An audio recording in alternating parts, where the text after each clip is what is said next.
Well, hey, everybody. It's Monday, and that means it's movie time.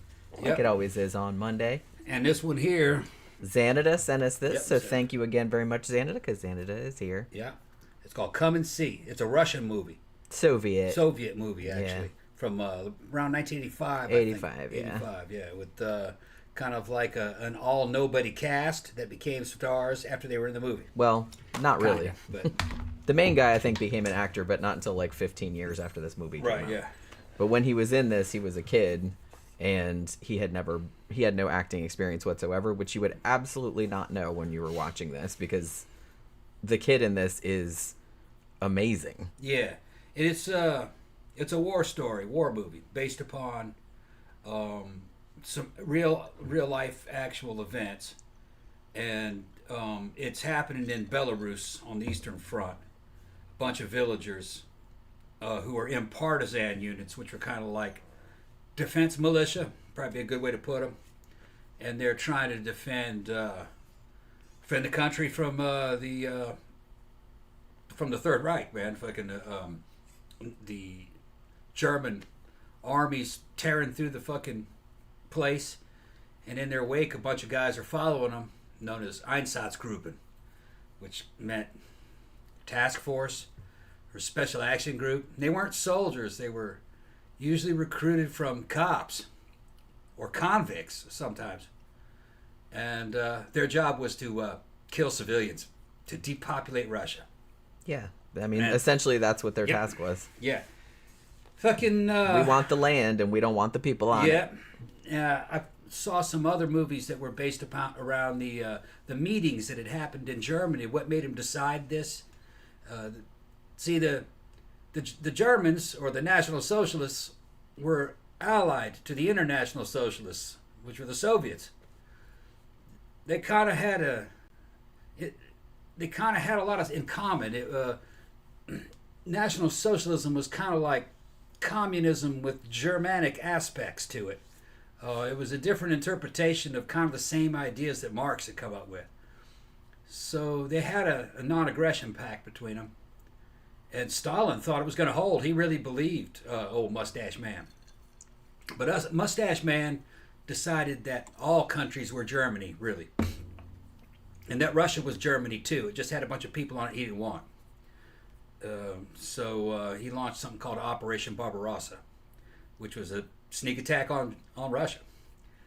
And it failed, of course. You're never going to beat them Russians in land warfare on their own home turf. It's just too fucking big. You might as well be at sea.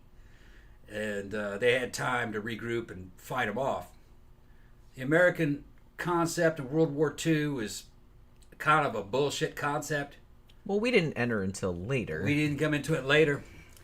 And we'll sit here, and I'm from X-101st Airborne Division, we did a lot of missions during D-Day and against the Germans, and our kind of Hollywood makes it look like we won World War II against the Germans. No, the Russians did it. And a lot of the Europeans think that's very hilarious. Yeah, too. so, yeah. They don't like all the American war babies. They're just kind of like, here we are. Yeah. You're welcome. About 20% of the American war effort was against Germany. The rest of it was all against Japan. Our war was Japan. All right. Germany was kind of like a side gig. And we weren't really all in on it. We made a lot of money selling shit to the Russians and lend-lease stuff to the Russians and helping the British out. But really all the heavy lifting was done by Russia. And they just laugh, the Russians laugh. They have a totally different concept of warfare that we have. They're fucking real tough. And when they see Hollywood going on about 6 million Jews killed in the concentration camps, the Russians laugh at that. They had 27 million killed. 27 million killed. And one of the Russians said, yeah, and out of those 27 million killed, probably more than 6 million of them were Jews, were Russian Jews. They just did it in a different way. They did it worse. All right? And that's what this movie's about. When the Einsatzgruppen came into your town, man, you would have been better off in a death camp. Because in a death camp, you showed up and you were dead 12 hours later. What the Einsatzgruppen did to you was just fucking merciless. All right? Terrible. Now, one of those groups was a famous one, and they're not in this movie. They were the 36th SS the 36th Waffen SS Grenadier Unit, and they were all taken from convicts. Their commander was like a pedo convict. He was a serial rapist and shit. And they did some shit that was just so bad that normal SS units were accusing them of war crimes. That's bad when SS is accusing them of war crimes. When the SS is even like, bro. The SS was embarrassed to these guys. Then you know that you're doing some really depraved shit. Some of them were. It's a good measuring stick. Here's an example of what the 36th SS Waffen SS Grenadier Infantry did. They were in Poland. They were told to take a hospital, that they needed that hospital for German wounded.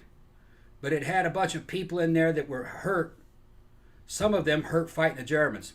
So they sent the 36th in there. The 36th killed every patient in the hospital by beating them to death with rifle butts and bayonets. And then the Red Cross nurses, they gang raped them.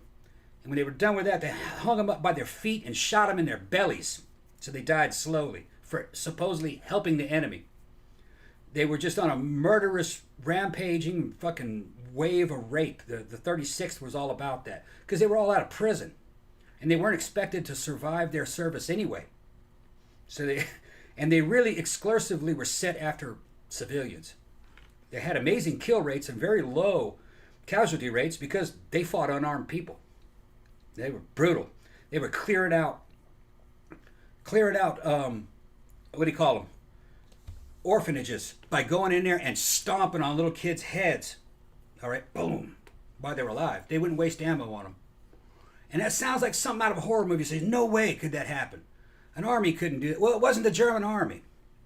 It wasn't the German army. It was these Einsatzgruppen, special action groups or task force. And some of them were recruited from prison. So they weren't fucking normal. Well, this movie's about these guys. Different units of them. The German army has already moved through the area and cleared it of Russian military and the Russian army. And behind them was a wave of these Einsatzgruppen. And they were just doing unspeakable things to the civilians. And really, you start seeing it in the last part of this movie. And it looks bizarre. You're like, no way, that couldn't happen. This looks clownish. But evidently, that does fit the survivor's description, what they were doing. Yeah, because this movie in particular was co-written and directed by Elem Klimov. Hopefully I'm pronouncing that sort of right. Who actually he didn't make that many movies over his life, but he didn't make any movies after this because he had apparently said all he wanted to say, and that was like the mic drop, which, fair enough. But the co-writer was a man named Alice Adamovich, and he had actually co-written a book in the 70s where he gave his experiences and other survivors of this era and this location. And the book is called I Am From the Fiery Village. And so the kid that's in this movie is basically that guy's insert. Because that guy, the co-writer of the screenplay, was also about 14 years old, as the actor was in this, when he joined the partisans and fought the Nazis. Yeah. And so he's going on his own experience and the experience of other people that he knew and that he interviewed later on. And one of the reasons that the director said that he wanted to make this is because, you know, like I said, there have been a lot of war movies from different perspectives and things like that. But he's like, I feel like nobody had really made a movie about these people's stories, about all of the atrocities that took place. Like, nobody knew this, and we wanted to preserve those people's memories and those people's experiences because you don't hear that much about it. Yeah, I mean, the soldiers... And it's fucking awful. Soldiers, conventional warfare, that gets a lot of the limelight. Because you can actually tell a damn cool story about soldiers fighting each other in different outfits. Yeah, and I was going to say that I think it was Francois Truffaut, the director, that said that you can't really make an anti-war movie because war is inherently cinematic and it's always going to be like exciting and dramatic and everything. Although, I will note, I did watch some other reviews of this and they said this might be the only true anti-war movie because it's not exaggerated, it's not a mission, it's not heroic, it's not anything like that. It's just showing this kid's experience. Yeah, with his Einsatzgruppen. And his like, you know, his Like the way that he goes through these just couple of, it takes place like over only a few days or a few weeks really, and just his complete, like just going into complete trauma. You know what I mean? And what's great about it is it shows the clusterfuckage of this type of warfare. This isn't normal combined arms warfare we're talking about here. These units were mobile killing units, mobile murder units. They were like a mobile concentration camp, but there was no concentration. They just rounded you up, and it was a carnival-like atmosphere where all these dudes are drunk with guns. And they're just laughing their asses off. Raping people, playing games. You know, okay, you leave your children behind and we'll spare you. So we'll just kill your children. They're just cruel games.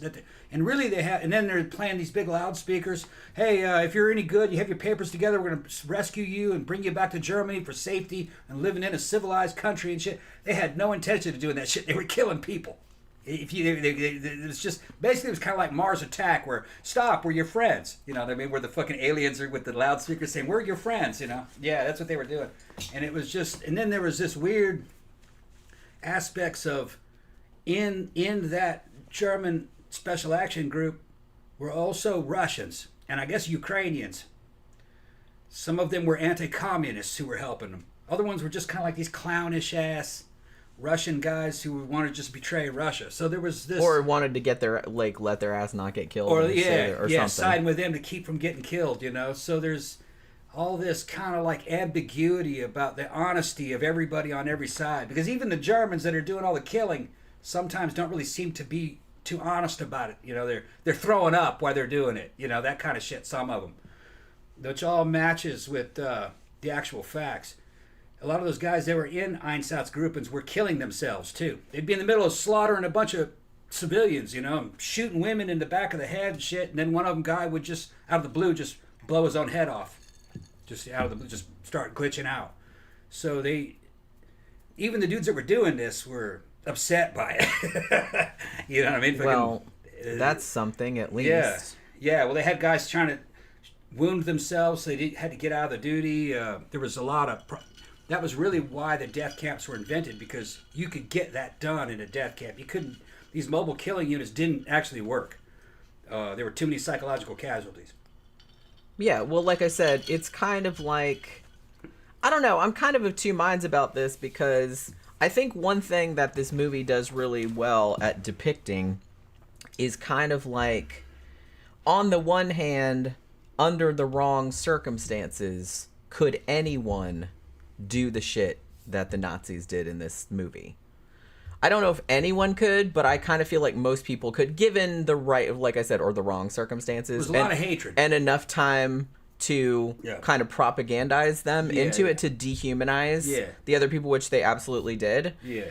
But on the other hand, I feel like a lot of people, too, it would take a lot of propagandizing, because, and the reason that it does is because most people are not inclined to that level of cruelty and that level of inhumanity. You can get most people to that point, I think, but it would take most people a long time to get them to that, and you'd have to really work on them psychologically. And I think some people you could probably never bring them to that point, but I think most people probably the main method that they used is they said that they were stopping the spread of communism, which was just more dangerous than anything, and that it was kind of like being a communist was basically akin to being a slave. So they were trying to enslave the world. So they thought that kind of inferior type beta-ass people became communists, so they were kind of unfit to be in the gene pool. And they kind of used science, or what they knew of science, to justify what they're doing. Like, we don't want these people in the breeding population. And we want this land, and we don't want them on it.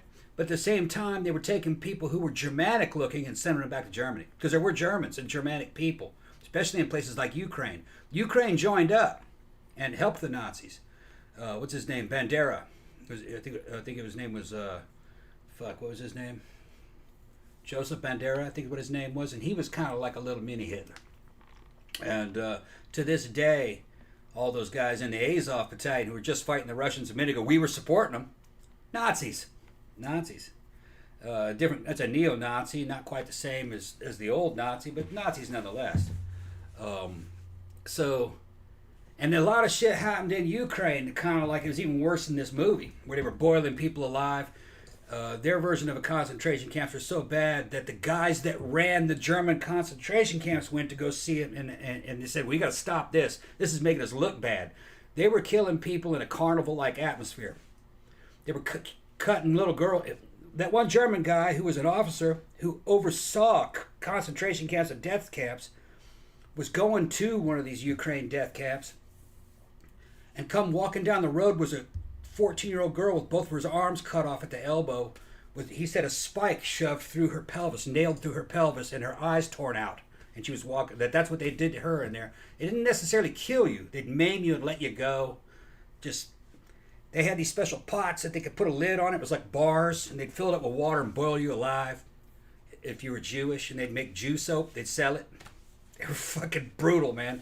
And even the Nazis didn't lower themselves to that. I mean, the Ukrainians were fucking tough, man. The fact that anybody would even just come up with that to do to somebody, like I said, and when I was watching this movie last night, because, like I said, I've seen more, if you want to say like violent or graphic war movies. This one actually doesn't show a lot of things happening, but it shows a lot of aftermath. But in a way, I kind of think that makes it worse. You know what I mean? For me, like, it kind of made it worse.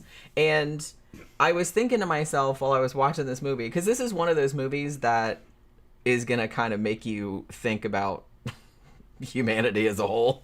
And it's like, should we just be wiped out by an asteroid? But, you know what I mean? Probably. But I'm sitting there going, all the shit that happened in this, I was like, could I ever hate anyone enough to do the shit that these people were doing? I don't think I could. I don't think it's in me. The most savage fighting, and I've studied a lot of warfare throughout the ages. The most savage fighting probably of all times would be some of the stuff that happened on some of those islands in between the Americans and the Japanese. It was savage fighting, but it was fighting. It was fighting between soldiers. There were very few civilians involved in a lot of that shit. But when it came to just pure savagery, human savagery and murder, the worst would be on the Eastern Front. It was just like this apocalyptic fight to the death. It was, and it was what was called a war of annihilation. The Germans did not want anything from the Russians. They wanted the Russians to die. There was no negotiation. It was just, we're going to come kill you.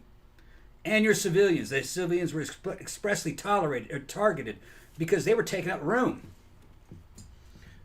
They said, well, look, Germany's having a problem feeding itself right now.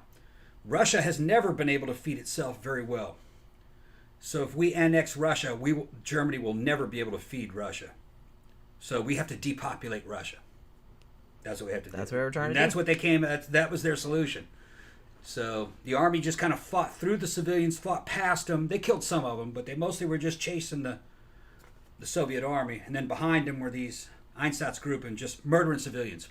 And making an attempt to go through them. If they found anybody that looked Germanic, cute girls, blondes, or whatever, they might send them back to Germany.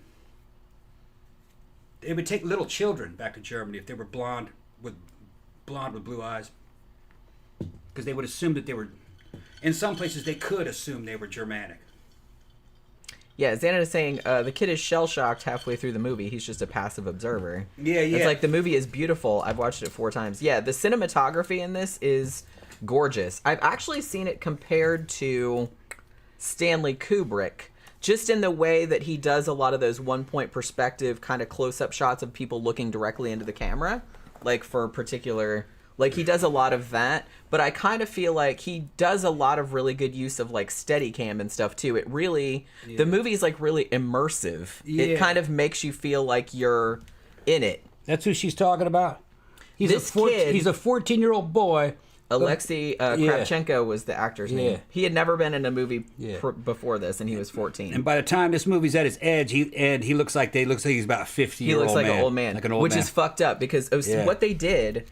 So, like I said, he's like, I wanted somebody that was from that area that was not an actor, just like a 14-year-old boy, because that's about how old, like I said, the co-writer was. So they wanted him to be the insert.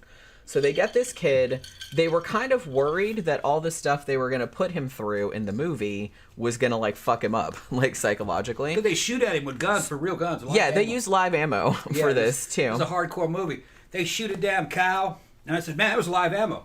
It turned out it was right. Yeah. He was walking behind it, and it gets killed by a burst of machine gun round fire. And I saw the surprise on the damn cow's face and the way the fucking skin moved. Yeah, they really shot that cow. That was a real rifle shot. They really did shoot that cow. Yeah, he shot the cow, killed it. Yep. This movie is not fucking around. No. It is not fucking around. Now, this is 1985, Soviet Union. This is a communist propaganda movie, but it's a good one. It doesn't have to stretch the fucking truth too far. It's not real laden with a bunch of political lines. It's like an indie flick. It feels like a real good art It's flick. an art film. It is an art film. Yeah. And to be honest, even the partisans, they don't really show them doing anything specifically horrific, but they don't really make them like good guys either. They never really say anything about communism either. You know? Only the Germans talk about communism. Right. So, and I don't think, I mean, the stuff that the Germans did in this was just like, it wasn't exaggerated. You know what I mean? It's like they didn't make them like cartoon villains or anything like that. There was only one scene I didn't understand. It looked like there was in the Einsatz group, and is a German female officer, which I don't think that's historically accurate. I don't think they'd send any German females into the Eastern Front. And she ends up dying. They show her dying. It looks like she was tied to the side of a motorcycle with a sidecar, with her breasts out and shit, and a dead dude with her. And she's gasping for air, and I don't know exactly what happened to her. They didn't really... They didn't show her again after that. They didn't show her that much. I don't know if the Well, she was eating, like, some lobster earlier. But the thing about it is that... Did the partisans rape and kill her? I don't know. Is that what it was? They just kind of left that ambiguous. Yeah. And the thing about this movie, too, is that even though... And this is going to sound like a weird thing to say, but even though it is very realistic, I mean, they used actual uniforms, that people had actually worn. They used actual everything. Like I said, they used live ammo, and they used everybody, like, people from that area. Guns. And everything. Carrying around a Russian SVT rifle. Right. So it's just kind of like, so they did that, but it also has like a veneer of fairy tale to it, like a little bit of surrealism. Well, and I think that scene with with the female officer, like eating the lobster in the truck, and then like later on, I think that's the same woman, like you see dead. I think that might be, because here's the thing. He's hallucinating. Yeah, you're seeing the whole thing through the subjective point of view of this kid, whose name is Fliora. And it's like, so you're seeing the whole thing through his perspective as he's going through like all of this fucking trauma and horror. And so I think at times some of the stuff you're seeing is not meant to be taken literally, maybe. Yeah. Because you remember like the scene where I was saying before, like where him and that woman from the or that girl from the partisans who was working as a nurse or whatever, Glasha, and when they were out in the woods, like before all the German bombs started falling on them, and there was like a stork, right, that came in and that seemed like it was following them, and I said that's got to be symbolic of something, so I looked it up, and apparently like a white stork like that is like the symbol of Belarus. And if you see them like that, it's supposed to be like a bad omen. Yeah. So that's why that was put in there. Yeah, the girl in the movie is quite cute. She's also crazy, so bad shit has happened to her. But they have a good, nice scene where she gets on top of a little bucket or something and does one of the coolest little dances. You would think that it almost looked modern. But it did. I did remember seeing them do little Russian jigs that they were doing. Yeah. Like that, yeah. How old was she? 16, 17 maybe? Probably. I think she was only supposed to be a little bit older than Fliora was. Yeah, and he was 14. Somebody said that she was going to be taken back to Germany, but somebody rescued her. Now she's blonde and blue eyes. I think maybe the Germans were going to take her back, and she somehow got rescued. Maybe. Because that was part of their program, was to take Germanic children and send them back to Germany. Because, the Germans had a population problem. There weren't enough Germans. If you're trying to take over the world, or all of Europe, they wanted all of the Russian continent. If you're going to take over that, you better have a lot of people to fill it, or you won't be able to occupy it. And just too many Germans were being killed, and not enough of them were being born. There just weren't enough Germans. I mean, shit, that country's the size of Mississippi, maybe. It had a bigger population, but it's little. Yeah, Xánada said even when the Russians are killing the Nazis at the end, it's morally ambiguous. It's not a heroic scene or anything. Yeah, it's not. Really the only thing that you could argue puts them above the Nazis is that at first, they capture all of these Nazis, the partisans do, and it's kind of hilarious because some of them are Russians too that were working with the Nazis. So they captured them, and it's funny how quickly most of them turned on each other, being like, I didn't make that order, that was him, and like all this other. And there's really only one very who looks like the classic Nazi, looks like very Aryan, and he's the only one. I know this is going to sound fucked up, but the only one that actually has the strength of his conviction to be like, yeah, we're going to kill all you motherfuckers. That's what we're going to do. Like, so he's the only one that's not a coward that stands up and sticks to his convictions. Yeah, the commander was just soft as fuck. As monstrous as they are. Yeah, he tried to talk his way out of it. So, yeah. But what was going to happen was that, and Fleora was like right there, is like, I'm going to make this guy, the commander that was like, oh, I'm not even with these people, I'm going to make him pour gasoline all over the other ones, and we're going to set him on fire. And Fleora brings the gasoline over, is like, there you go. And so they pour gasoline, but then, the Russians just shoot him. Yeah. Like, just gun him down, and then they put the fire out. So it's like they massacre them all, obviously, but they're like, well, we're not going to go that one step farther and burn everyone alive, just like they did to the village, like all these women and children in the village. Now, I could say that this part of the war, the Russians were the good guys. They were defending themselves. They were on their own fucking land, and they were fucking attacked without any warning by people who they thought were their allies. The Germans had betrayed them. So they had every right to just kill every single one of them that fucking went on their fucking territory, especially with what they had been doing. Where it kind of went the other way, where it kind of slid into where the Russians were the bad guys, is when they got strong enough to fucking invade Germany. They had a pretty good army at the front, all right? But behind them, they had other groups that were kind of like the German Einsatzgruppen. They had a bunch of dudes that were released from prison. They were kind of like rear echelon security. And according to basically every every Russian female that was in that army, they said that basically they were an army of rapists. The Russians raped every woman they saw. Evidently, there were times where there were piles of dead German women had been collected up, and they were deposited at the ends of roads, the streets in which they lived. Now, the one interpretation is that after the sexual assaults, they were killing themselves. That's probably might have been, or some of them were killing themselves out of fear. But according to Russian female witnesses that were in the Russian army and in some of these rear echelon groups, it just said there was just brutal campaigns of rape in reprisal for what these Einsatzgruppen did. So here's the thing: you're not morally superior when you fucking take on the same tactics as your enemy. Well, that's what I was That's the problem. That's kind of what I was trying to get into, because one of the messages of this movie, I don't know if the reason that's called Come and See, that's from the Book of Revelation. And they changed the title of that later. Initially, he was just going to call it Kill Hitler. But he didn't mean that. I've seen snippets of interviews with the director about this movie. And he said, I didn't mean that literally, like Hitler the person. He's like, what I meant was that you have to kill that evil within yourself. And so the very famous last scene where Fleora is shooting the picture of Hitler, and then they're showing the actual real footage of Hitler running in reverse, and the kid just keeps shooting at the picture, but then when he gets back to Hitler as a baby, he can't shoot it, you know what I mean? Because that kind of goes back to that old moral conundrum, if you could go back in time and smother baby Hitler or whatever, would you do it? And so it kind of goes back to that, but they're kind of just showing that despite everything that's happened to him, well, I think that last scene is twofold. It's showing that everything that's happened to him, he's aged however much, because like I said, the kid they shot this over 9 months, and the kid went on a starvation diet and all this other kind of, they did terrible things to this kid, you know what I mean? For him to be in this movie, and he looks like an old man at the end of this movie, because he looks like a 14-year-old kid at the beginning. He's like, woo, I'm going to fight the Nazis. He's all excited about it, it's going to be super cool. And then by the end, he looks like a 50-year-old man. Yeah. So it's just kind of a rough 50-year-old. A rough 50-year-old man. Yeah. So yeah, I mean, he looks terrible. It's horrifying.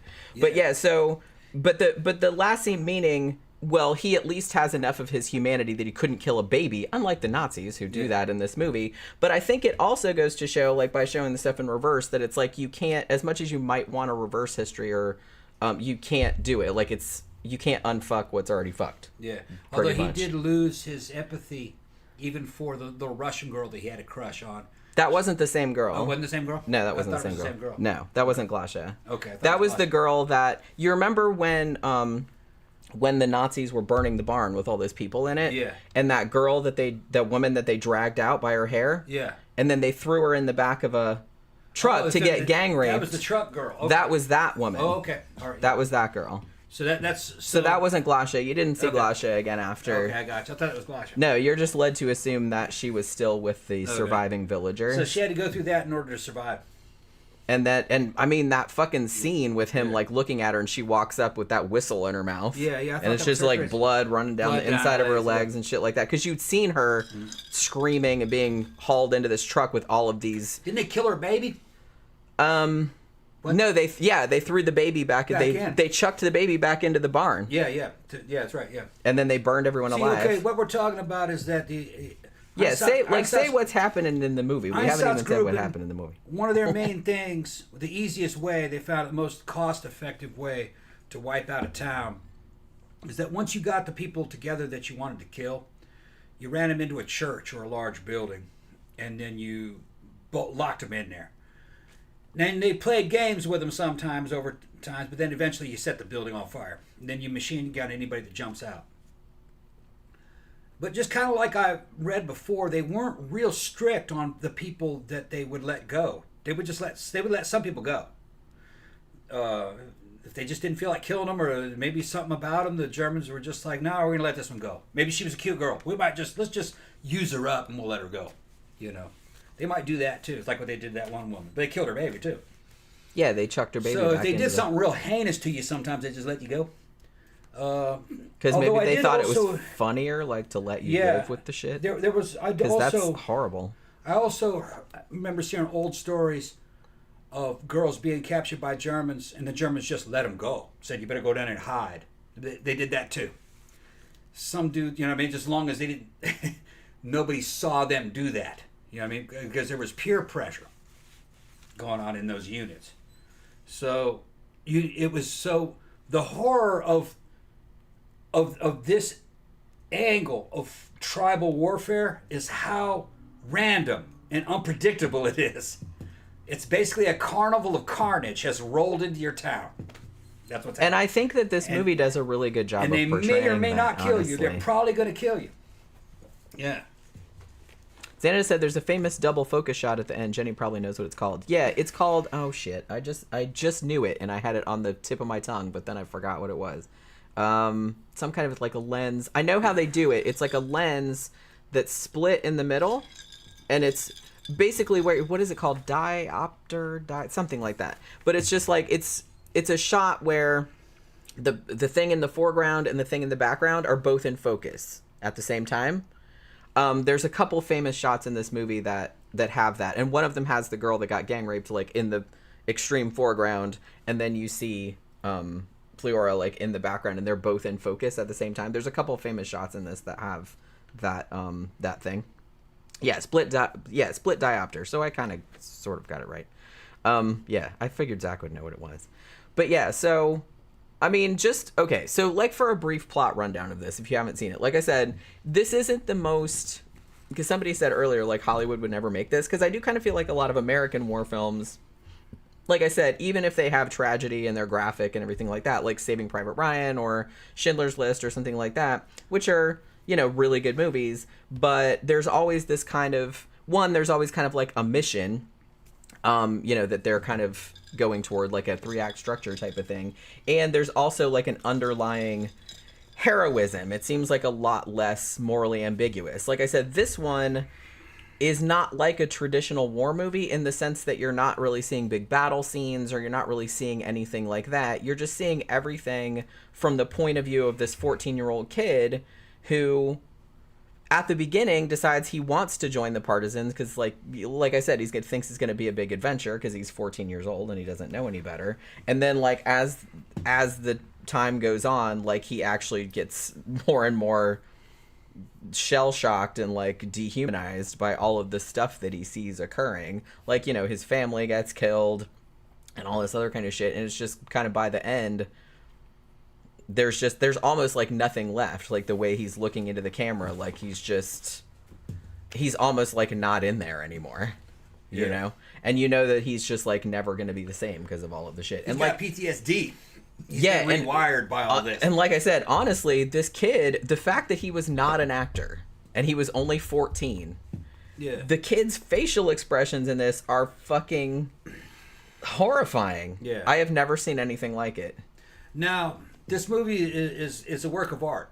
It's an art flick. Yeah. It's a war movie, but not a war movie showing conventional forces. This is unconventional shit. And this is an Eastern Front. It's a little bit more to the heart of what war is, kind of like in Apocalypse Now. You know, a lot of people do kind of compare this to Apocalypse Now. Where it's similar. War is not this big mechanized battle between. That's one part of it, but real war is savage, brutal, tribal warfare, and it's about genocide. If it's not genocide, it's not real war. Real war is about just wiping out another people, so there's nothing left over, and that's what was happening on the Eastern Front. That was real war.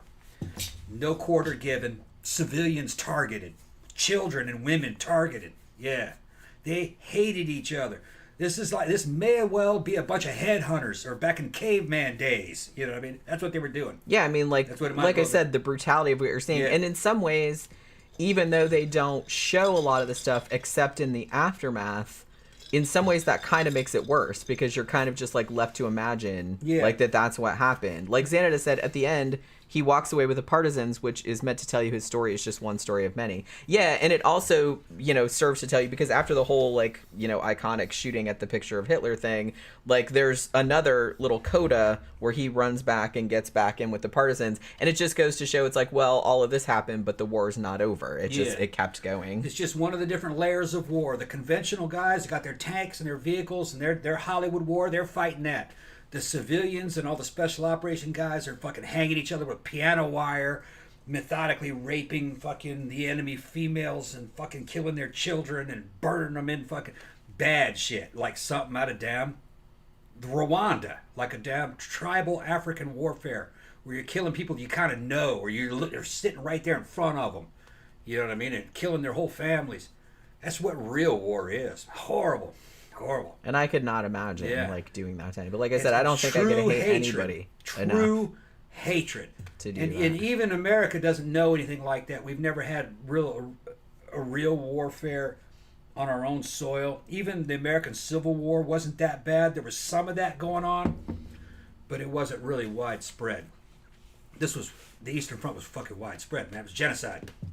And another thing too, I was watching kind of a philosophical discussion like about this movie, and it was kind of talking about, I think I've said this before because we talk a lot about serial killers and stuff like that, and I said in some ways I think it's easier for quote unquote normal people who don't do horrific things like as seen in this movie or that serial killers do, is that it's very easy to again other somebody like that person's a monster, that person is inhuman, but it's a lot harder to think that maybe all humans have a capacity to do this kind of shit, and maybe it would be better for us to acknowledge that. Yeah, it is, yeah. So I kind of feel like this movie, just not directly, but I think maybe kind of as an underlying theme, I did kind of get that feeling from this movie, that it was kind of trying to get you to see that it's like these Nazis are doing monstrous things, obviously chucking babies into a barn and then setting it on fire, and there's hundreds of people in there and they're all screaming and they think it's funny, and they just think it's funny, that it's justified, and you're watching them and just being like,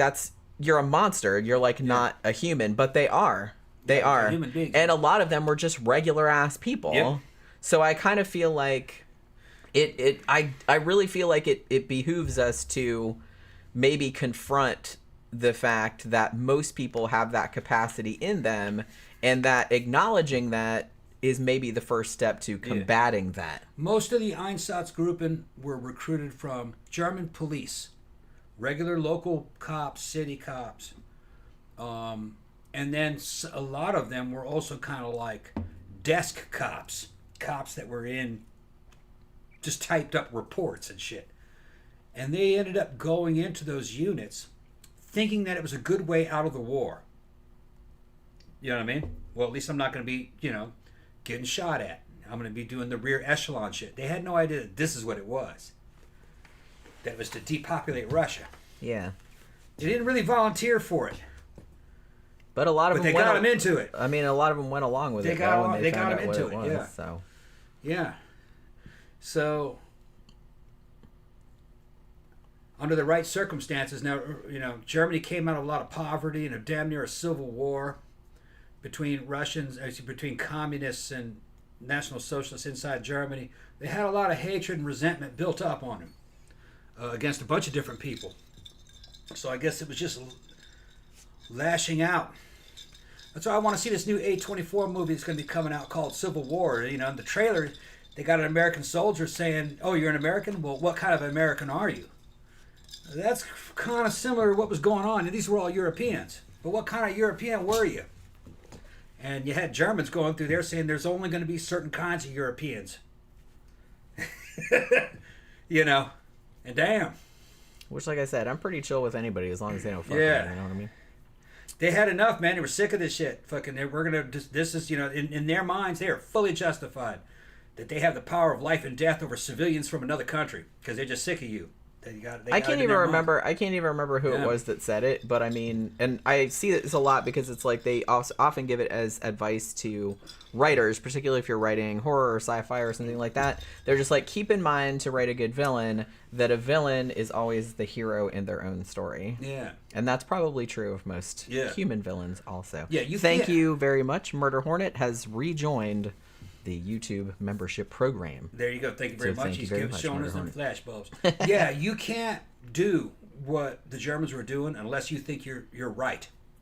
Yeah. And they said that. I mean, if they just came up to you and said, "Hey, why don't you go throw a bunch of babies into a barn and set it on fire, and then put it full of gunfire and shit like that," it's like most people would be like, "No, I'm not going to do that." But if you have propagandized them up to the point where it's like, "Well, these aren't even people," and or they're wrong, they're wrong and they're bad, or something like that, then you won't have a problem doing it. A lot of people wouldn't. And like I said, that a lot of them even just thought it was hilarious. They were all just like drinking like it was a big fucking party or something. The Germans of that era, the ones that had bought into the party line, believed that communists, Slavs, Jews and gypsies were bad people. That they were bad. They were just, you couldn't have them in a society. So they were going to get rid of them. And you got to have a holier than thou mentality, man. For that, you really got to believe in that. And they were calling, it was almost like a religious movement. They're calling themselves true believers and shit like that, in their speeches, and the faithful. Even though it's a secular religion, but they had convinced themselves that they knew what they were doing. So let's talk about, so here's one thread that kind of runs throughout the movie. Like I said, we haven't given a plot synopsis or anything like that, but I guess you can go on Wikipedia or whatever.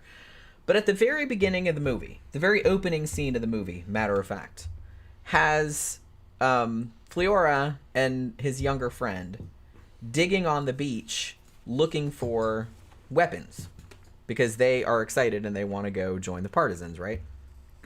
And the village elder comes and tells them to quit doing that because they're going to get the Germans' attention. Now, you do see that after the kids find some guns that are buried on the beach, I guess it was a battle there or something at some earlier stage. And so they find them, and then you see a German spy plane flying overhead.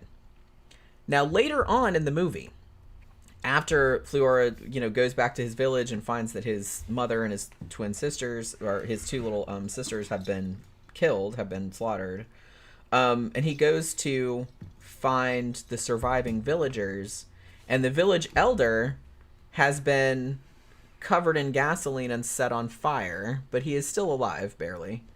And he tells Fleora, "I told you shouldn't have dug that gun up," or something to that effect. And after that, Fleora feels like he tries to kill himself because he thinks this is all his fault. So to what extent do you think that this was actually all the kid's fault? I don't think it was. It wasn't the kid's fault. I think he hallucinated. They got but he thought, no, because, well, he did see the plane while he was digging the thing up. The plane did see, and then it was shortly after that they were kind of like, oh, the Germans were like, oh, there's some kids with guns down there. Maybe we should look, and there's some partisan activity in this area. But I kind of feel like maybe that would have happened anyway. But I think that his guilt that he thought that he had caused the whole thing was another aspect of him, like his kind of... So did the burn-up guy really tell him that? Apparently, yeah. Okay. He really did tell him he that. was hallucinating that the guy... I don't think so. I thought that was his conscious... His conscious... I mean, it might have been, but I mean, the guy did tell him at the very beginning of the movie, don't do that, like you'll draw the Germans' attention. Like the planes go over and they can see you. You know what I mean? Yeah, they would have gone in there anyway. Yeah, that's what I'm saying. But I'm just saying that the kid was 14. Right. And, you know, so he might have thought, oh shit, this is all my fault. No, there was no way to go get out of what they were doing on the Eastern Front. No, the Germans came and did that. That was just kind of standard operating procedure. Yeah, but I'm just saying that that's like another, like his guilt about thinking that he caused the entire... Their mission was to depopulate Germany. That's what the stated mission was. Well, not Germany. They weren't... Excuse me. Yeah. Was the Germany's mission was to depopulate Russia. Yeah. That's what they decided that before the mission ever started. You know, yeah, the record is there. Xánada said the plane is also significant because every time he sees it, it foreshadows a bad event. Yeah, that's exactly right. And actually, I saw this one breakdown that argued... It's not a German plane, though. That's the funny thing about it. Did you know that? Well, no, but I... Okay. What did they argue? That argued that that the movie, because the title is from the Book of Revelation about somebody's like seeing the 4 horsemen of the apocalypse, essentially, that the movie is kind of like broken into 4 parts, and each part is predicated on them seeing that plane, and then something really bad happening afterward.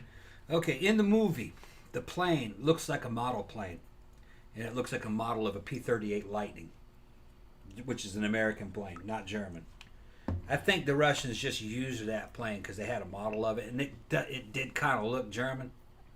But that was an American plane. It was supposed to be... It was probably supposed to be a German according to the notes or the research that I did, it's supposed to be an FW-189. A Focke-Wulf 189? Reconnaissance airplane. Okay, let me look at the Focke-Wulf 189. That's what that plane's supposed to be. Because that was a dual fuselage airplane. I didn't remember the Germans even having that.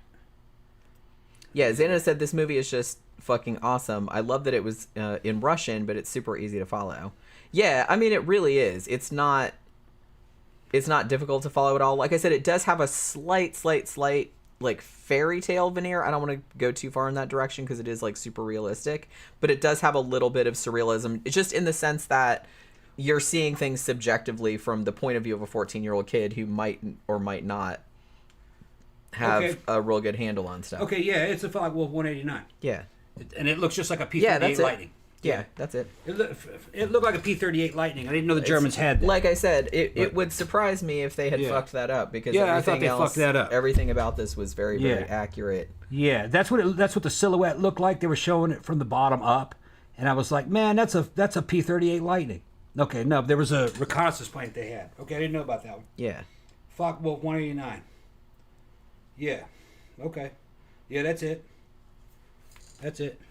Yeah, I know. Yeah, that's it. Little bitty engines on that thing. Yeah, Xánada said, it's surrealism for sure. I watched this stoned and it tripped me out. Yeah, I could see how. Like I said, it's not crazy or like over the top or anything like that, but just the way that it's shot. Like I said, I've seen it compared to like Stanley Kubrick a little bit. Because this was all... They didn't use any... I don't believe they used any like... lighting either. It was all natural lighting because they wanted it to look as realistic as possible. So, you know, like I said, they went a long way toward trying to make this as accurate as they could make it. Dana said Jenny wrote down the plane model. Yeah. She knew how to check her. Well, yeah. See, I've known you a long time, and it's just kind of like, so I'm like, I better. I got to know the details. Yeah, I got to write everything down. So like, well, you guys can see how I could confuse it as a fucking P-38. That looked like from the silhouette they were showing it up in the air. It looked like a P-38 Lightning, and I was like, man, that's not a German plane. It's an American plane. But no, I didn't know that they had a. I didn't know I never saw the Focke-Wulf. Yeah. See? Reconnaissance. Today plane. I learned. Yeah, and it's reconnaissance plane, so that makes sense. Little spy plane. Yeah, it's like every time you see the spy plane, you know some bad shit's like Right. about to go down because like they're watching. You know what I Right. mean? And that was another thing that several reviewers pointed out, that the way this is shot. Actually, one review I saw this one really good, like very in-depth review of it. And the kid, I mean, he looked like a kid to me. I don't know how old the reviewer was, but he looked like very, very young. But he was very articulate, and he knew all about the history and everything because he gave like a context of the history of what was really going on and what this movie was about and stuff. And he was saying that this is a war film, but it's shot like a horror movie. And what he meant was, he's like, some of the scenes are maybe even reminiscent of like Evil Dead, you know what I mean, where the camera's like following, and he's like or like The Shining, because the camera is always like following the characters, giving you the impression that there's this larger entity that's always watching you or like always behind you. And I think that was one of the things that made this movie feel so immersive, or like feel like you were really there, is you always got the sense. And I really like that they shot it like that too, because it gave the sense of you being in the same boat as the characters, because, you know, here's the German army coming in. They couldn't really see them for a long time. They don't really show up until like the third act of the movie. Like you see the spy plane and you see their bombs, and you know they get shot at and stuff like that, but you don't see them until later, and then they all kind of come in. But the fact that the way that it's shot makes you feel like that you're always being watched by them, and it's this huge, you know, entity that you can't really do anything about, that you're like powerless against. So I think that was a really good choice of like how to shoot it like that, because it makes the whole thing like really unsettling. You always feel like they're watching you even when you don't see them, you know. Xánada said, I'm glad you guys liked this because I thought maybe you wouldn't. Jenny, did you feel like it had a horror movie vibe to it at times? Yeah, that's what I was just saying. It really did seem like it was shot like a horror movie. Yeah, he said he thought it was P-38. It looked like a P-38 too. Here's the thing. In one scene, that plane flies over, and then an artillery strike fucking happens, which that's normal. I'm like, well, the plane was spotting for the artillery. But they released 4 paratroopers. Can that Focke-Wulf plane, did it have paratroopers in it? Could it drop 4 guys? I don't know. Because the way they shot it, that plane went over, and then they showed 4 parachutes in the sky. And those guys hit the ground, and they were doing a recon. One of them got stuck in the tree, One of and them he was got stuck like in the cutting tree. himself down and stuff. That would be kind of badass if that little fucking Focke-Wulf spy plane could drop paratroopers. That makes sense, because recon scouts are also artillery spotters, and they're also doing reconnaissance, and it's a recon plane. So I guess maybe they carried recon scouts with them. They could drop them off. So I guess I'm guessing that's what those were. I guess that's what they were trying to say. Yeah. And they really did blow up all the forest around those actors. Yeah. They really did do all Some of that shit did. They really shot at them. They some really of that did shit do did look like 20mm cannon fire, fucking cutting those trees. It was. Yeah. It was. Yeah. Okay. Like I said, they did all of that for real. I saw a circle with splinters on it appear out of one of those fucking trees, big round. Yeah. Man, it looks real. That's the way it really looks. It is. Yeah, 'cause I've seen all that shit before. Like I said, this movie did not fuck around. Yeah. It was all real shit. I don't 20 think I millimeter don't think fucking cut. anything was fake. Yeah. Other than I know that there's an urban legend around this movie that the 14-year-old actor, that his hair really did turn gray. You know what I mean? Like after this movie, because it was so stressful.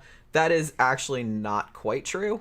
What is true is that the dye they used toward the end, like to make his hair look silver, like his hair had grayed, actually wouldn't come out. So he did actually have gray hair for a while after this, but it wasn't natural. It was just the dye; it wouldn't come out. But that's all. But that kind of helped fuel the legend around the movie, that it like traumatized the actor so much that his hair actually went gray, but it actually didn't. But the thing about it, I don't know what they did with the makeup at the end, because like I said, I know the kid, they did kind of put him on a starvation diet, and they did all this other stuff, and they shot it over 9 months, and they shot it chronologically because they wanted him to go from looking like a fresh-faced 14-year-old boy to, like I said, at the end he looks like he does on the beginning, on the cover of that thing. He looks like an old man, like a rough 50-year-old man.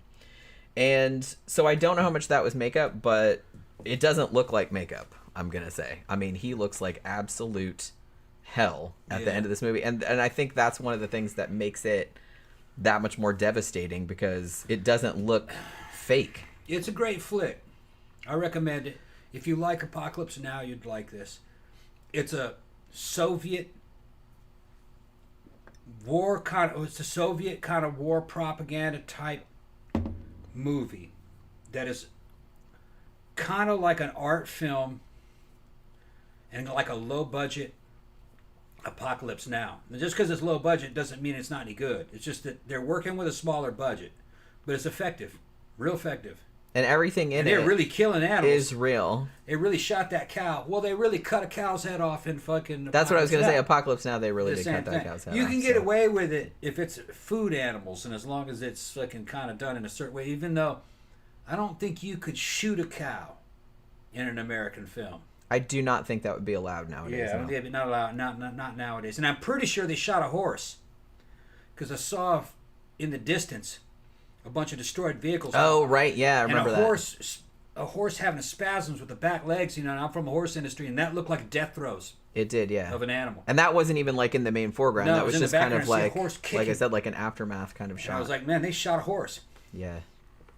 They probably did. And there was a bunch of wreckage, But yeah, I mean, fucked up. Honestly, I was gonna say, I think the most shocking scene for me was not, I mean, because I guess by the time you get to the third act, where you get to the Nazis all gathering around and herding all those people into the barn and setting it on fire, like throwing grenades in there and shit, like by that point you already know like something terrible is gonna happen. But I think like, because for the first 40 odd minutes, something like that, it's just kind of like the kid, and he's kind of going to the camp and getting acclimated and meeting Glasha and all this other stuff. But then when he goes back to, like, after he kind of gets left behind, all the other partisans go on the march, and they're like, you're just a kid, you just got here, like, you stay behind. And Glasha obviously stays behind too, she's just like a nurse or whatever. And it's like, so he gets upset and he goes off into the woods, and then him and Glasha have a thing, and then he sees the plane, the spy plane overhead, and then the bombs start hitting. So they kind of like run, and then he ends up going back to his village, and they go in his house, and you can tell that whatever happened to this village just happened, because he's like, oh, look, my mom made soup, and it's still like, it was still warm. Yeah. But then like all his sister's dolls are on the floor, and there's all these flies in there and all this other kind of shit. So you're like, man, everybody's dead. But for a while, like, he doesn't really seem to want to accept that. Like, he's kind of... Yeah. I think he kind of knows deep down, but he doesn't want to... He's like, no, I know just where they went. You know what I mean? But then there's a fucking horrible but also like fantastic scene where he's like, I know where they went, and he goes running out of the house, and Glasha runs after him, and she looks back over her shoulder, and there's all these dead people. Yeah, they're all lined up where they got massacred against the side of a thing. That's like they all got shot. Farm, like they all got lined up and got shot. Like almost all the villagers. She looks back and sees that. But he didn't see it. And then she just keeps, he doesn't see it, but it's because she's like behind him, and she's like running, and she doesn't tell him right away. Yeah. And then they kind of go to this bog, because he's going over, he's like, they're all at this island, I know they're there. Yeah. And they go through, they're like struggling through this fucking gluey ass bog and all this other shit, and then like they get to the other side, and then she's finally like, they're all dead, you know what I mean? Yeah. Like, she tells them, and then he just pushes her in the fucking water. But it's just like that moment where she turns around and there's all those dead. It was like, that fucked me up. Glasha's an interesting character. I like her. She's kind of a good-natured girl. She's real pretty. Got a nice figure and everything, and she's blonde, blue-eyed. And there's a couple scenes where you're like, what the fuck is going on here? In one scene, the commander and her are having these knowing glances. And I was like, is she fucking the commander? I wasn't sure, because she's all dressed up. Yeah. And then she runs off and cries in the woods, because that's where Fleora finds her. Yeah. And thinks he's not coming back. And he even kind of teases her about why you're so dressed up or whatever, but they never address that. Yeah. Now, I saw I saw somebody else talking about this movie, and they seemed to think that she was the commander's daughter. And he was trying to save her. But yeah, which I guess that could be the case too. I thought maybe he didn't want her and the boy to get killed, so he was leaving them behind. Yeah. That they were too new. And another scene where Glasha is walking around, and a bunch of guys are following behind her like in a little parade. Like trying to give her flowers and with stuff. a bunch of gifts, and then they kind of disappear, and I'm like, are they gangbanging? And it sounds crazy, but no, that was going on in the Second World War. Girls were having sex with soldiers en masse before they were going off to war to die. That would happen. Yeah, so I didn't know if that was what the implication was. And I thought maybe they were implying that she was having sex with guys before they died. Because she didn't expect any of them to come back. And she was one of the few like young women at the camp. Yeah, so she's kind of like being the USO in a way. You know. But that was just kind of left out there. You don't know. And I wasn't sure, like I said, it was weird because when the commander was given the talk, like to everybody before they went on the march, and she was over there like in a really pretty like green dress, like she was all dressed up, and they kept like looking at each other really significantly, and then she kind of ran off into the woods, and when the kid finds her, she's kind of crying, and I was like, did they have a thing, or was she like pregnant or something? Like I wasn't really sure like what I'm pretty sure she was giving them boys love before they were going off to die. I mean, maybe so, yeah. And maybe that would have been more obvious to like in context, or like, you know, people that were around at that time, like maybe that would have, but I mean that's kind of what I thought, but I wasn't really sure if that's what they were implying or not. Then they were backing that up in her interactions with the guys, that she was virginal and she wanted to be a mother and have children and children. Yeah. Which they were letting you know that this was fucking very extreme circumstances. Fucking everybody was being slaughtered. Yeah. Around, you know. And they kind of knew, they seemed to have gotten to a thing where it's like they kind of knew that they could be slaughtered at any moment, died any too. moment, yeah. So that was how I took that character. And I thought she was a great character. She was a very good character. Yeah. But see, the reason that... Because we were confused at first, because like at the end, like when Floria sees that other woman with the blood down her legs and everything like that, looking all fucked up, and for a second we thought that was Glasha. Yeah. But then I was like looking at her, I'm like, that's not Glasha, because the second woman had bangs. Okay. Yeah. And Glasha didn't. Her hair was just kind of straight and long on both sides. And another thing, I got confused for a second because Floria says to her, you know, to love and to have children and stuff, which is the conversation that he'd had with Glasha like earlier in the movie. So I was just kind of like, but I guess he was just making a general statement like, yeah, that's not going to happen for you ladies, sorry. But that was a different woman. That was the woman that climbed out of the barn with her kid. Remember? Yeah. And they dragged her off by the hair, and then they took the kid back and threw the kid back in the barn, and then dragged her off and threw her in her truck, and she got gang raped. It's a great movie. From a historical standpoint, though, in this movie, the Russians really kind of have the moral high ground. They're defending their own territory against fucking Einsatzgruppen, these fucking murderous band of fucking mobile fucking concentration camps, kind of like a carnival of terror, you know. And that's kind of how the movie ends. They're still at that point. I just kind of think historically, it's kind of sad that they lost the moral high ground when the Russian army and its fucking their versions of the damn convicts in uniform come back and just rape every German woman they find. That's what I mean. It's like and those girls back in Germany had no idea what was going on in the Eastern Front. They were totally bombarded with propaganda 24/7. You know, they thought they were liberating Russia, you know, from communists, you know.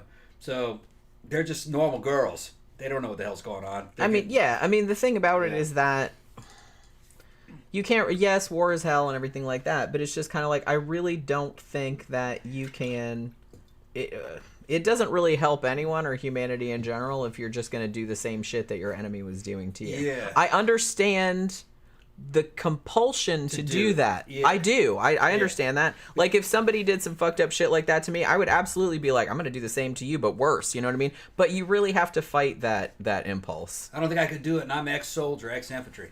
Because I know the difference between guilty and innocent. You put some chick in front of me and she's just an innocent civilian from some other country.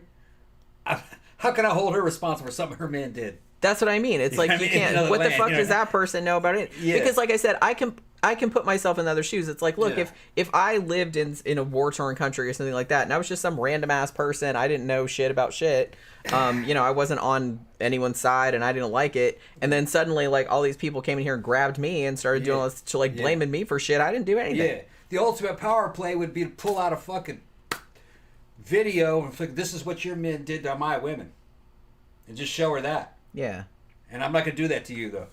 That'd be the ultimate fucking power play. I mean, well, you shouldn't even want to do that. Right. You should just, like, not do it. Right.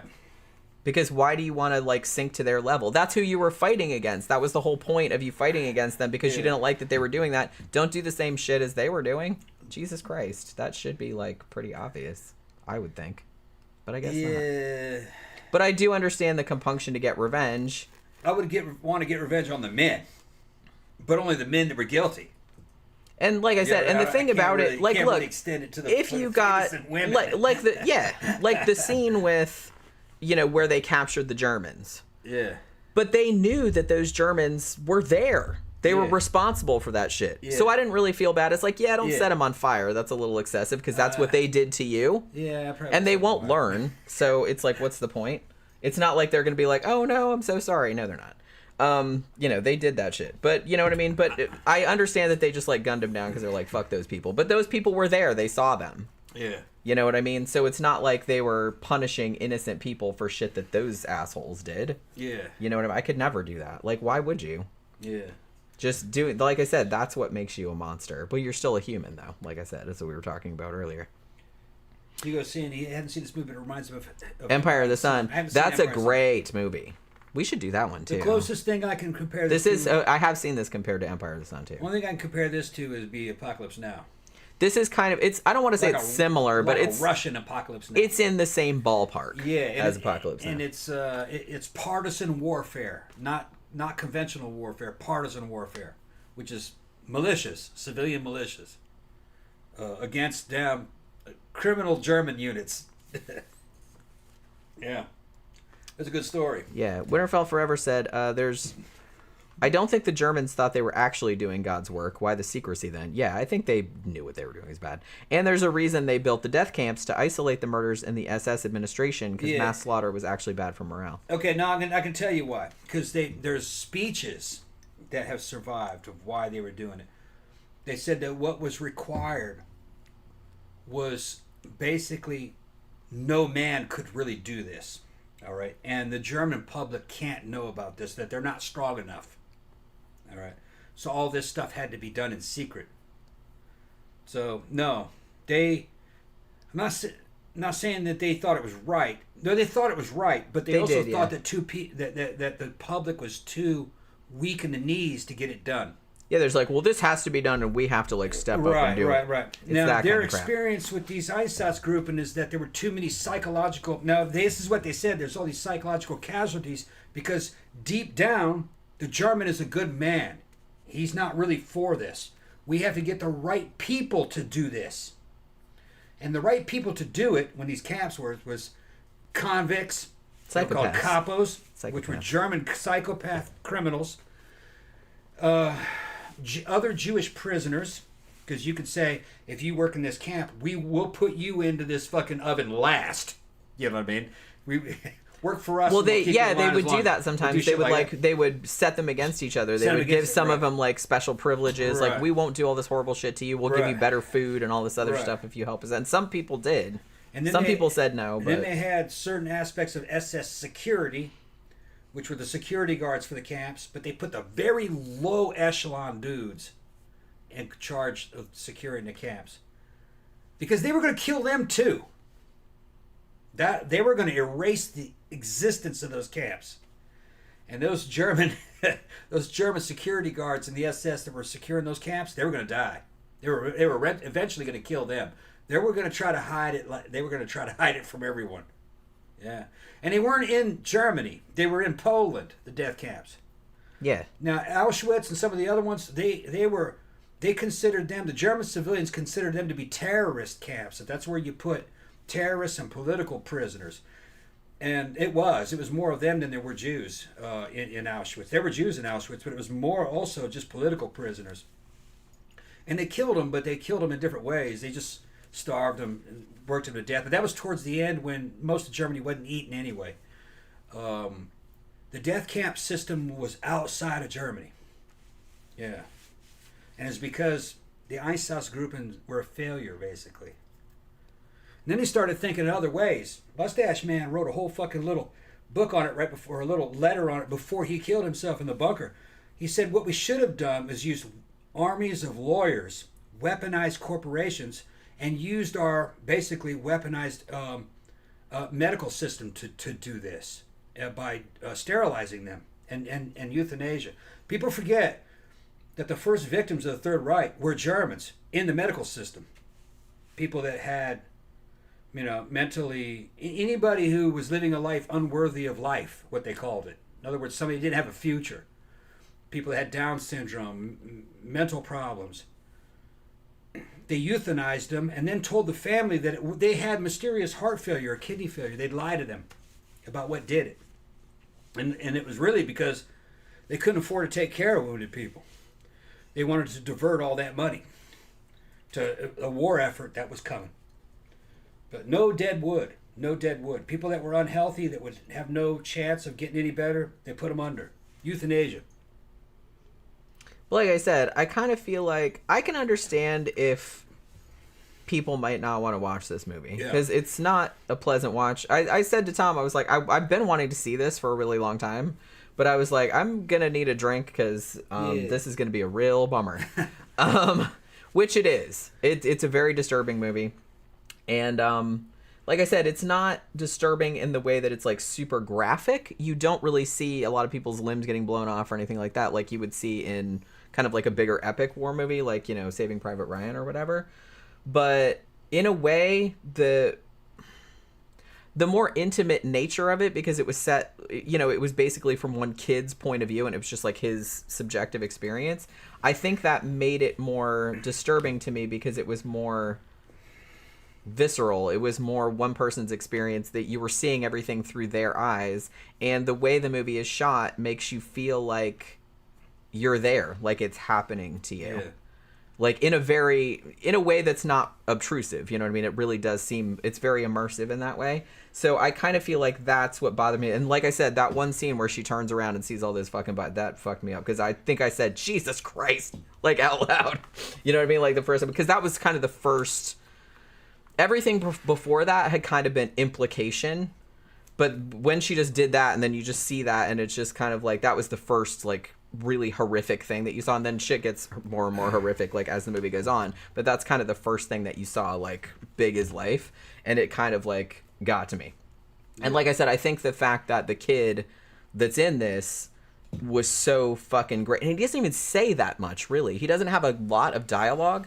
So he does a really lot of acting with his face and with his, body language, because he doesn't talk all that much. But you can just really see, like, as the movie goes on, he just starts developing this 1,000-yard stare. You know what I mean? And it's just, like, really, really disquieting. I found it really disquieting. But like I said, I can see how, like, a lot of people that have seen this movie, and I've seen, like, a lot of people that commented about it that were, like, that are veterans and stuff like that, that are like, I watched this movie and it's like, it's fantastic, but holy fuck, I would never watch it again. Yeah. And I get that. I get that. This is definitely one you probably don't want to watch a second time. All right, it's cool. It's cool, Flip. It is. It's very cool. Good. I probably would. This kind of, and a lot of people too, because I know you haven't seen this one, but I've seen it. Another, like the British nuclear war movie called Threads. Yeah.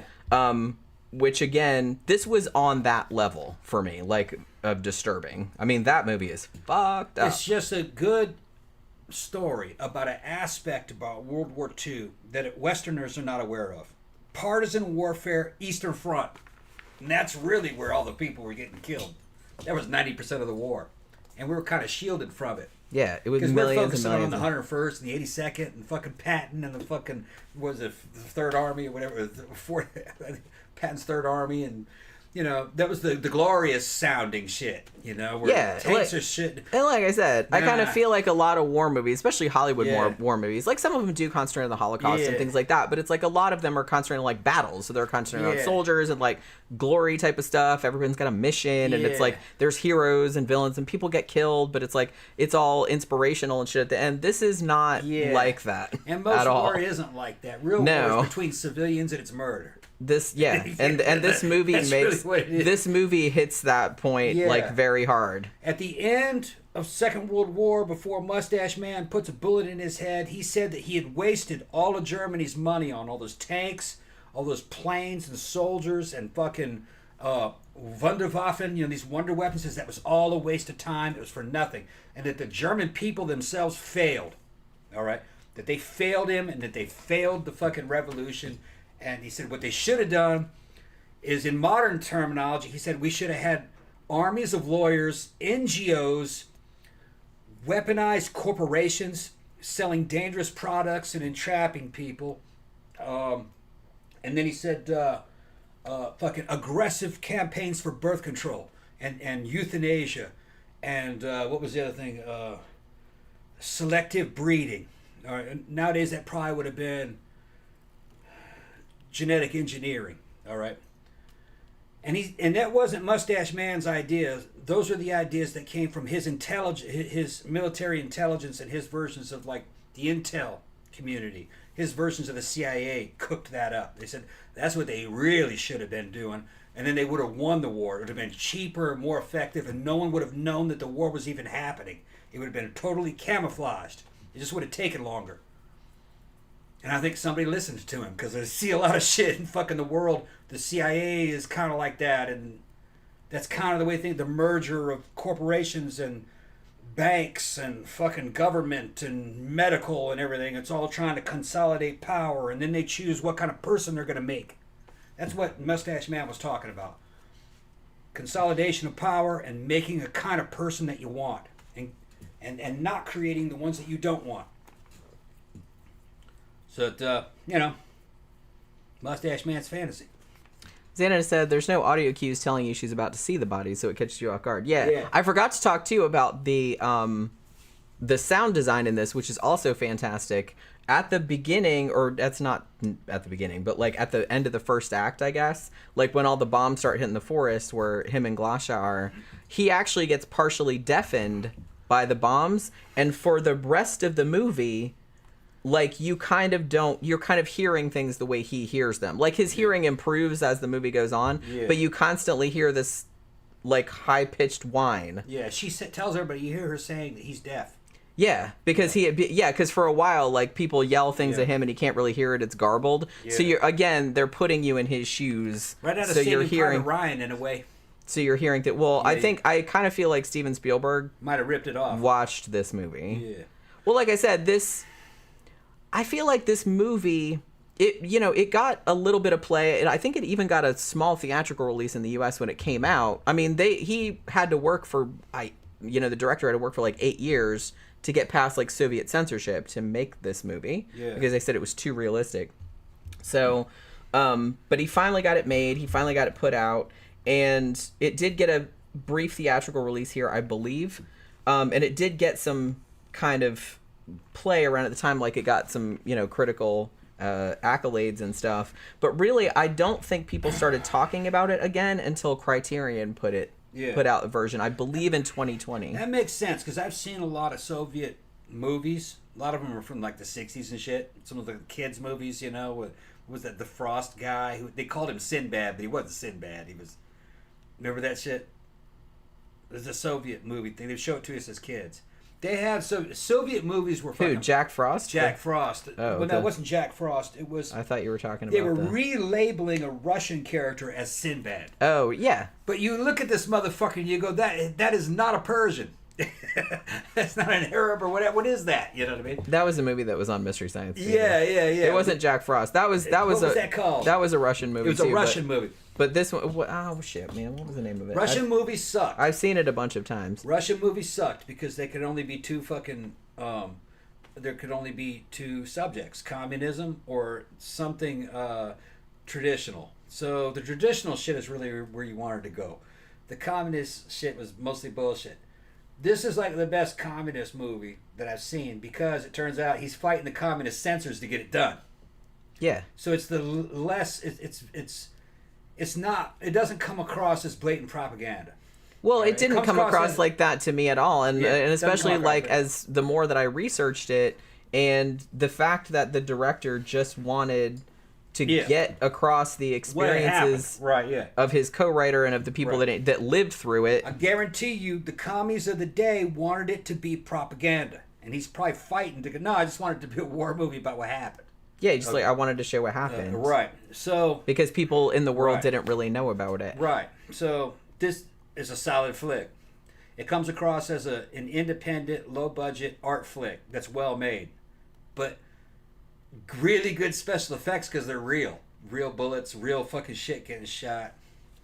Yeah, I don't even know if I'd turns out accurate. I thought that was a P-38. No, it's a Focke-Wulf fucking recon plane. I didn't even know that plane existed.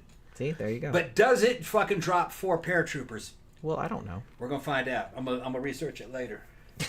Because they showed it dropping. Because he has to. Because you know, it negates the whole movie if that bitch, one tiny detail is wrong. That bitch dropped 4 paratroopers. I saw it happen. Okay, but it makes sense that it might. Yeah. It wasn't a ton of paratroopers. It was just a few 4. of them. It was just a few of them. And you were talking about recon scouts, guys that could spot artillery, and maybe snipers. Yeah. So that's who you'd have in a recon plane. Yeah. Yeah. So I told you, I said, oh, that plane's spotting artillery, because as soon as you see the plane, the artillery barrage happens. That plane's the forward observer, and then you see the fucking parachutes, 4 of them, or 4, I think. So I'm like, man, they dropped 4 paratroopers on a place they just fucking lit up with fucking artillery, and it made more sense now that I know that was a recon plane. Yeah. Well, that was, like I said, that was kind of the same. I don't know if it was the exact same plane, but it was reconnaissance planes that you were seeing the whole. Because, like I said, even at the beginning where they're digging up the guns on the beach, like just farting around before the shit hit the fan, he sees a spy plane over in the spy plane. You see it from their perspective, and they see the kids with the guns like standing on the beach. For all of you who don't know me, I'm an ex-recon scout, 101st Airborne Division, 1st 327 Recon Platoon, also known as Tiger Force back in the day. One of the worst units ever. More war crimes and more fucking decorations than any platoon. 40-man recon platoon in Vietnam. Only Americans allowed to wear tiger stripe camouflage. Well, I think some SF guys did it too. But anyway. So, yeah. I recognize it's a recon plane. They would drop recon scouts. They could. The Germans would come up with some wacky shit like that because they had a limited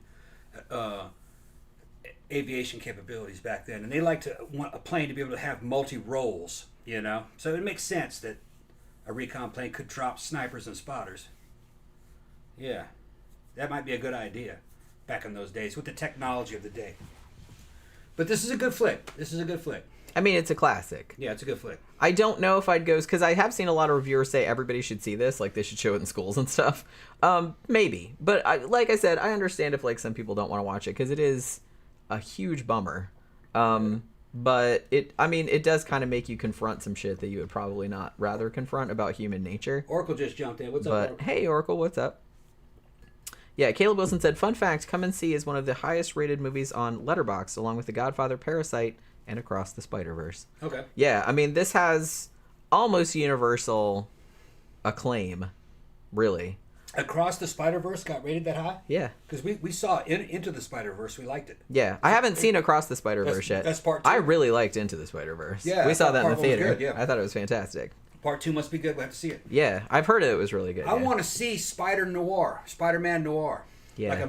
Which was the fucking noir version, like the black and white. Yeah. Fucking Dick Tracy or black and white fucking private. Yeah, that would be cool. That'd be a great Spider-Man to see because, man, fucking he appeared in Into the Spider-Verse, and I was like, man, I want to see a movie of just that guy. Yeah, it had a lot of good. They had a lot of good Spider-Mans. It did, yeah. Some of those fucking, some of the hot. If you ask me, when it comes to superhero shit, the animated shit makes more sense to me than the live action. Even though I like live action Batman, and some of the Supermans, Chris Reeve, but animation's better.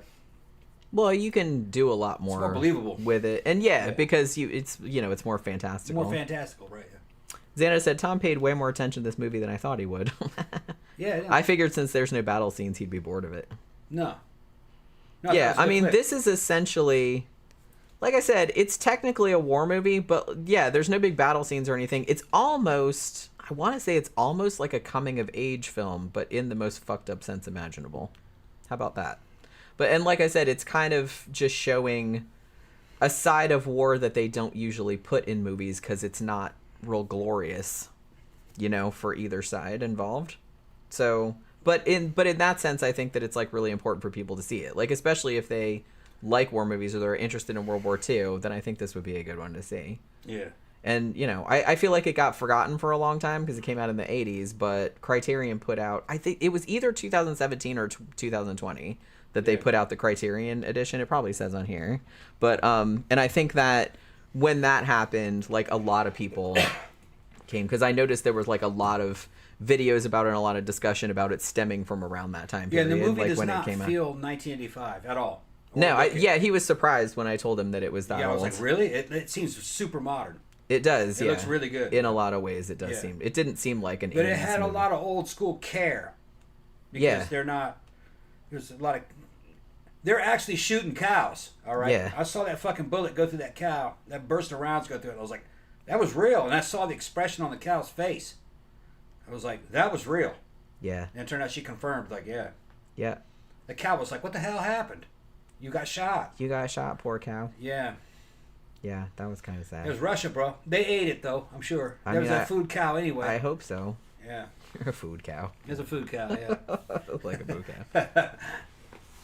Caleb says film buffs love Across the Spider-Verse. Yeah, I've been wanting to see that. Like I said, we saw the first one. Yeah. We saw the first one, and I really, really liked it a lot. Yeah, I appreciated it. That was like we saw that in the theater. We did, yeah. And it was like one of the best movies of that year. Was that one? Yeah. And it was kind of like a sleeper. It didn't seem like anybody liked it. I was like, man, I liked that movie. I thought that was no, cool. everybody liked that Did movie. they? Okay. Yeah. That got like pretty universal acclaim, also. All right, yeah. Yeah. Oracle said all cows are food cows, says the Texan. Yeah. All cows could be food cows, sure. Yeah. Although I suspect Sorry, they shot cows. a horse. But yeah, that's another they thing. They eat those too, but I don't shoot horses. Stop it. Yeah, I'm kind of like not a big advocate of just killing animals for a movie. Looking at you, Cannibal Holocaust. Yeah, but the thing is I kind of have a feeling that they, when it came to the horse, probably what it is that that horse was probably going to be put down for another problem. Yeah, so maybe. they said, well, we'll just shoot it in this movie. But like making it suffer. I don't have a proof that they shot it. Yeah. I saw the legs twitching. You could do that with drugs. Yeah, that's true. So, but I don't know. I didn't see anything about that, but I did see some shit about like them. Yeah, they really did shoot the cow. Yeah. So there's that. But it's a striking scene. It really is. And Yeah. I mean that, and like I said, they were really shooting at that kid. Yeah. So like, yeah, the kid was in the line of fire. Fucking burst a machine gun around, goes. And there's like all right these behind him tracers and stuff. through Yeah. the cow, and Yeah. the cow hits the fucking ground, and its eyes are rolling. I'm like, what the fuck happened?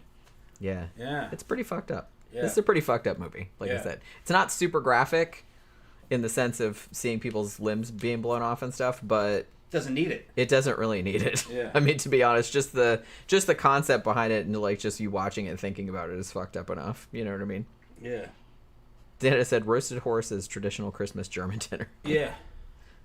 Yeah, Caleb said Come and See is one of those movies that doesn't feel outdated. It's a very well-made film. Yeah. Yeah, you can tell that they made this, and this was confirmed by interviews that I read with them. They made this because this was an important story for them that they wanted to tell. They even said that it's like, because I think even the co-writer that had gone through this, that was based on his experiences, he was like, Americans probably won't watch this, and he was just like, well, then let them not watch it.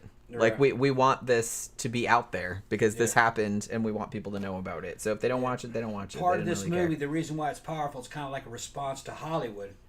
Yeah. Hollywood was going to focus on the camps. That Yeah. was a small fraction. Which, is horrible That's enough. horrible enough, but obviously. that's a small fraction. Fucking, it's stealing the show. They're forgetting about those 27 million Russians. A lot of them Jews. Because there was They a got lot of fucking other wiped fucked out. up shit that happened. Yeah. Right. And, and I think it's good that there's a movie like this that kind of, because this is kind of an unexplored Yeah. aspect of World War II that maybe a lot of people don't really know about or aren't as familiar with. I heard one Russian say that out of those 27 million killed Russians, that probably at least 6 million of them were Russian Jews.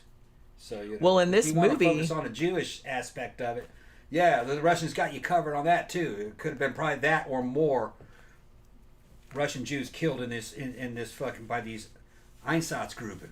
And at the end of this movie, it actually says that, you know, they're sort of fictionalizing some stuff that really happened, like where they just herded everybody into a barn and set it on fire and killed everybody.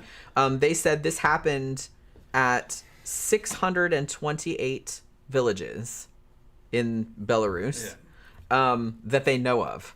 Actually, prior to this, and that's just Belarus. Yeah. Like, prior to this, I think they thought it was only a couple hundred, but then, like, they found out later on, like, through archaeological stuff and, you know, history and everything, they found out later they know that it was about 628 that they know of. That this same thing happened where they came through, or the Germans came through and just wiped out pretty much everybody. Set them all on fire, machine gunned all of them. Raped them. That, too. 628 villages that they know of. So, yeah. It's fucking horrifying to think about. Like I said, and especially if you know the history behind it, watching this movie it's gonna fuck you up. It fucked me up a little bit, I'm gonna say. I was still thinking about it like all day today. It really kind of like got to me, you know. All right, so are we ready to wrap it up? All right. So tomorrow I might, if I have time, I might do a movie review live stream tomorrow on The Killing of a Sacred Deer, the Yorgos Lanthimos movie from 2017. So I might do that. If I don't do it tomorrow, then I'll do it on Thursday probably. And Wednesday night it's Valentine's Day. So we're going to do our Valentine's Day special live stream. And it's going to be about good old Kurt and Courtney. Kurt Cobain and Courtney Love. Going to be talking about that whole romance and, you know, kind of the conspiracy theories. That'll be a fun show, though. We'll talk about 90s shit. Kurt Cobain. Because I remember all of that happening. Yeah, I just got out of high school. Yeah. Like when Nirvana got real big. Yeah. Because I graduated from high school in 1990. And then Nevermind came out the year after that. Cute clothes back then. Yeah. I thought they had cute clothes. Well, Courtney Love actually later went in. She had her own fashion line. Yeah, I thought she kind dressed of based cute. on that. I like the dress. That started, the goth scene started to absorb some of that look, too. It did, yeah. It did, yeah. All right, so that's going to be the show Wednesday. Like I said, I might be on tomorrow talking about Killing of a Sacred Deer. We'll see if I have time to do that tomorrow, but I'm kind of hoping to. So thanks, everybody, for dropping by. Thank you again very much, Xánada, for sending us this movie, because like I said, I've been wanting to see this movie forever. And yes, even though it's not a fun watch, but it is an important movie that I think that more people should see. So I'll just say that. But like I said, I can understand if you don't, because it is pretty gut-wrenching. So yeah, we'll see you guys. I might see you guys again tomorrow, but we'll both see you on Wednesday night. Thank you for dropping by. We'll see you later.